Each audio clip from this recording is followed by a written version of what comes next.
Bien, bonjour à tous. Alors, du coup, pour l'exercice à propos des convertisseurs d'énergie. Donc, la tronçonneuse, comme la tarière, comme en fait tout ce qui possède un moteur thermique, est un convertisseur, grosso modo, du même type. C'est-à-dire, leur but est de fournir de l'énergie mécanique. Alors, il y a un piège, parce que comme ils possèdent un moteur thermique, grande est la tentation de dire que l'énergie qu'ils utilisent pour pouvoir nous fournir cette énergie mécanique, qu'on va récupérer ici évidemment, et donc qu'ils utilisent de l'énergie thermique. En fait, c'est pas vrai rigoureusement, parce que ce qu'on met dans le réservoir, du coup, c'est ceci. Alors on parle de mélange, mais du coup c'est l'essence qui joue tout le rôle. L'huile, du coup, n'étant là que pour lubrifier. Bon, alors, cette essence, on ne peut pas la considérer comme de l'énergie thermique. Pourquoi? Parce que de l'énergie thermique, c'est de l'énergie due à la température. Or, l'essence, elle est à la même température que le milieu environnant. Elle peut rester là, d'ailleurs, pendant un certain temps. L'essence, du coup, ce sont des molécules. Toutes seules, elles ne peuvent rien donner. C'est avec le dioxygène de l'air, vous savez, que tout se passe. Et donc, en fait, dû au fait que c'est des molécules, eh bien, c'est de l'énergie chimique. Voilà.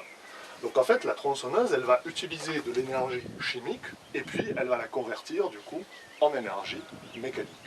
De même, donc, pour tous les appareils qui ont un moteur thermique. Il était question également du panneau solaire. Alors, le panneau solaire, lui, il reçoit de l'énergie du soleil. On va la qualifier d'énergie rayonnante. Bon, à cette heure-ci, c'est pas terrible.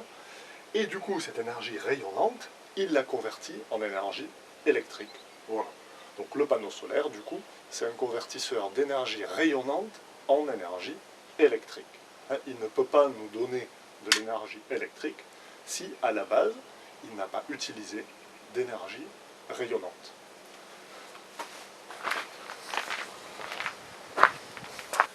Toujours à propos de nos convertisseurs d'énergie, il y a quelque chose qui va nous intéresser, c'est la notion de rendement. Bon, vous savez, ou vous avez peut-être oublié, mais l'énergie, elle s'exprime en joules. Bon, les joules, c'est l'unité d'énergie. Alors, un joule, c'est vraiment pas gros, c'est vraiment une valeur minuscule. Mais bon, soit, on l'exprime en joules. Alors, imaginons donc que, du coup, ce panneau solaire, il va fournir à ma batterie, pour la recharger, une énergie de 15 joules. On va dire que sur une certaine durée, il lui fournit 15 joules. Pour ce faire, il aura dû intercepter, il aura dû utiliser de l'énergie rayonnante. Et grosso modo, il va avoir capté 100 joules d'énergie rayonnante, et de ces 100 joules, il ne réussira à faire que 15 joules d'énergie électrique. Alors, 15 pour 100, eh bien, ça constitue le rendement de ce panneau solaire. Vous me direz que ça n'est pas terrible, c'est vrai, c'est vraiment très faible, et c'est le rendement des panneaux solaires.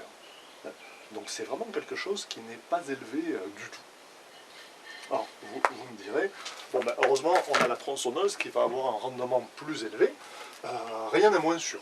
Alors son rendement va être un petit peu plus élevé, mais sur 100 joules d'énergie chimique que vous allez consommer, alors l'énergie chimique c'est ce que vous payez, c'est ce que vous consommez et qui n'existe plus, donc c'est quelque chose que vous utilisez de manière irréversible.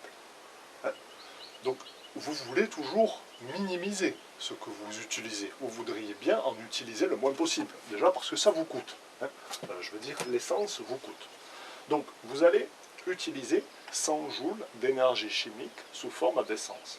Et de ces 100 joules, grosso modo, le moteur va être capable de vous fournir ensuite 25 joules d'énergie mécanique. Donc sur 100 au départ, vous allez en tirer 25. Le rendement de moteur thermique, grosso modo, de moteur de temps, c'est très approximativement 25%. Donc vous voyez, on est également là sur un rendement qui est assez faible. Cette notion de rendement, elle est primordiale hein, à chaque fois qu'on a un objet qui fait des tâches un petit peu énergétiques.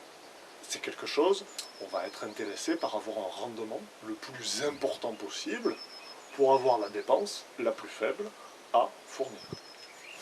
La batterie également, ou plus précisément l'accumulateur au plomb, stocke également l'énergie sous forme chimique. Oui, c'est le fait qu'il y ait des électrodes au plomb à l'intérieur, ainsi que de l'acide sulfurique, et puis des espèces dissoutes à l'intérieur de cet acide sulfurique.